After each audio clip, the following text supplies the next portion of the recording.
नमस्ते। आज की इस खास चर्चा में हम मार्गा मिंको की एक बहुत ही बेहतरीन और दिल छू लेने वाली कहानी द एड्रेस पर बात करने वाले हैं।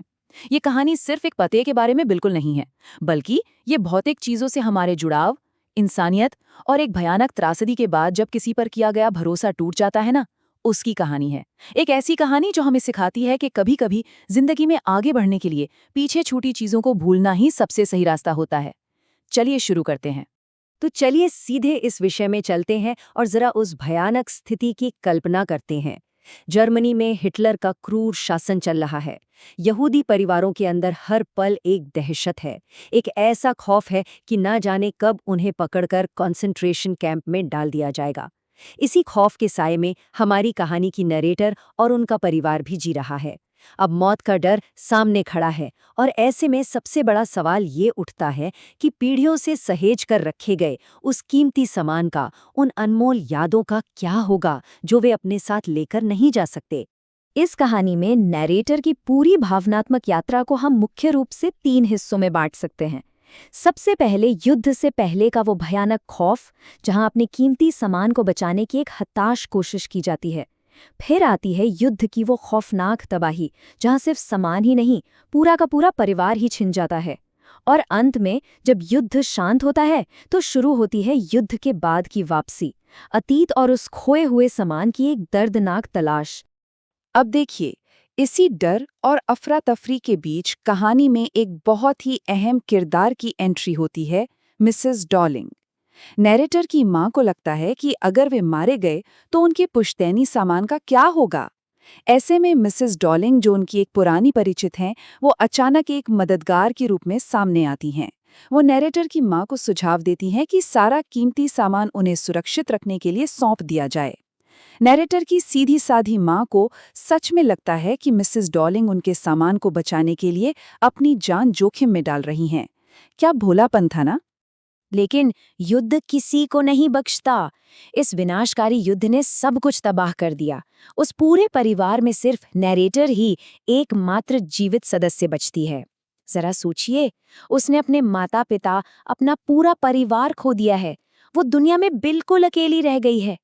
ये गहरा अकेलापन और अपनों को खोने का दुख ही वो सबसे बड़ा कारण है जो उसे अपनी माँ की उन आखिरी निशानियों को वापस पाने के लिए मजबूर करता है।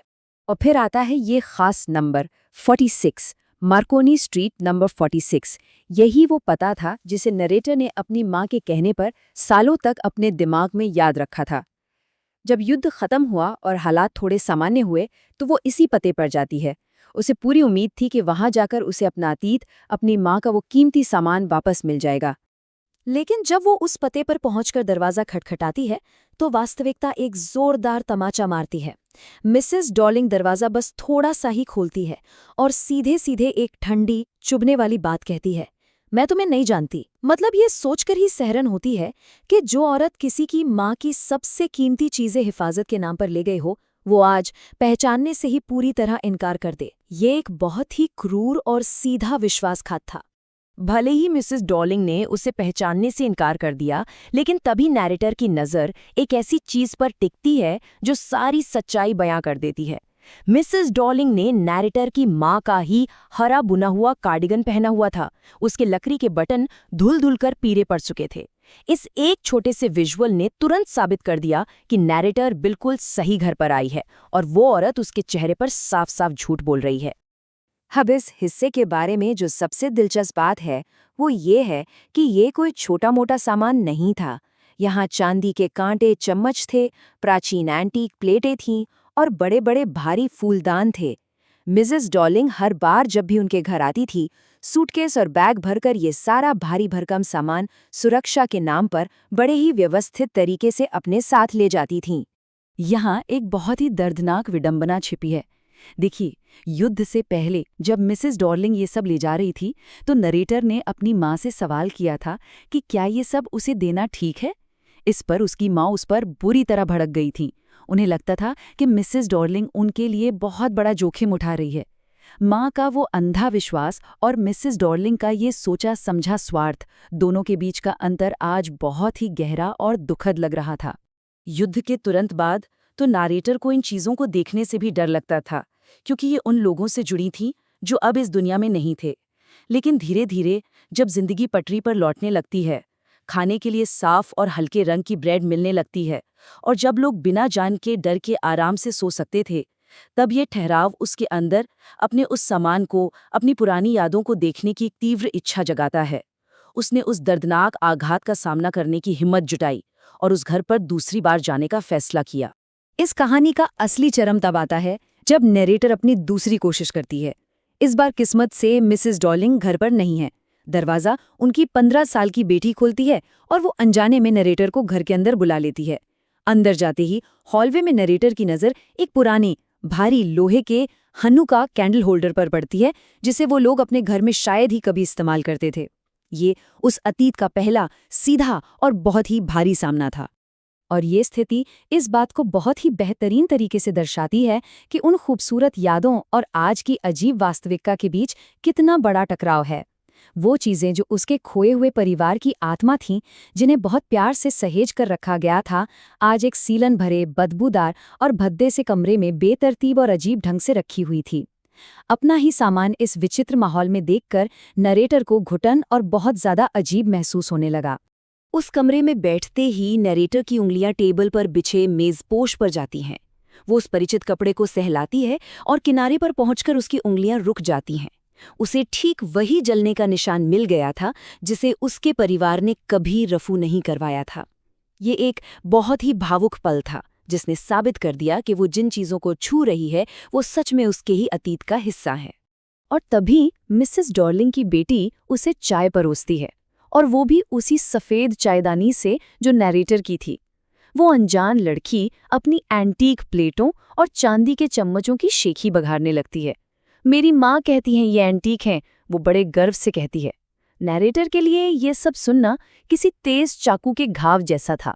जो सामान उसके परिवार की अमूल्य विरासत था, अब कोई और उसे अपना बताकर इतरा रहा था।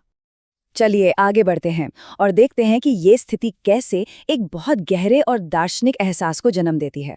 नैरेटर अचानक समझ जाती है कि इन बेजान चीज़ों की अपनी कोई कीमत नहीं है। इनकी असली कीमत तो उस परिवार से थी जो अब इस दुनिया में नहीं है, और इस विश्वासघात ने, इस अजीब और भद्दे माहौल ने उस भावनात्मक जुड़ाव को हमेशा हमेशा के लिए तोड़ दिया है। उस सफोकेटिंग माहौल में वो एक पल भी और नहीं रुक पाती। वो अपनी ट्रेन पकड़ने के लिए उस घर से सचमुच भाग खड़ी होती है। जैसे ही वो दरवाजे से बाहर निकलती है, उसे उस दराज से उन्हीं चांदी के चम्मचों और कांटों की जानी पहचानी खनखनाहट सुनाई देती है। लेकिन वो पीछे मुड़कर नहीं देखती। वो अपने उस छोटे से किराए के कमरे में वापस जाना चुनती है, जहां खिड़कियों पर अभी भी युद्ध के समय के काले कागज लगे हैं, क्योंकि वो उस दागी हो चुके सामान को अब वापस नहीं चाहती। तो यहाँ सबसे महत्वपूर्ण बिंदु ये है कि अंततः वो अतीत को पीछे छोड़ने का एक बहुत ही सशक्त फैसला करती है। वो कहती है, मैंने उस पते को भूल जाने का निश्चय किया। ये अनुमान लगाना बिल्कुल भी मुश्किल नहीं है कि उस भयानक युद्ध की यादों को भूलना, अपने पूरे परिवार को खोने के दुख को भूलना कितना मुश्किल रहा होगा। उसके मुकाबले इस एक पते, मार्कोनी स्ट्रीट नंबर 46, और उन भौतिक वस्तियों को भूल जाना उसके लिए यकीनन सबसे आसान काम था। खैर, कहानी के इस भारीपन से निकलकर थोड़ा वास्तविक जीवन की तरफ आते हैं। इस पूरी घटना से एक बड़ा ही अजीब लेकिन सच लगने वाला फॉर्मूला सामने आता है। अगर किसी को अपना सामान हमेशा के लिए खोना हो तो क्या किया जाए?